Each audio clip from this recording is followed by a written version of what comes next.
Ito guys, dumating na yung order ko. Ito, i-unboxing na natin. Okay, ito.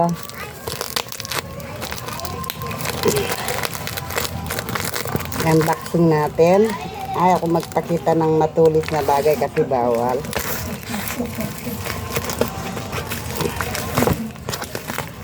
Ayan. Ano kaya ito? Ano kaya yung in-order ko?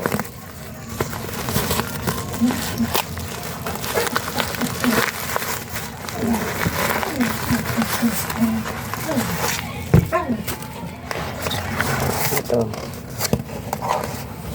Hair repair and maintenance mask.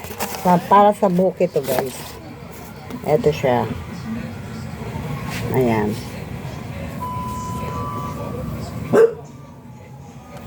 Hindi ko maano. Ayan guys. Ayan, nakikita nyo. Hair mask. Ito kahit di ka lang mag-shampoo, pwede na ito. Ayan. Ito na yung ginagamit ko sa buhok ko ngayon. Para kahit hindi ako mag-shampoo, pwede. Ayan. Thank you for watching. Sa susunod guys. Bye!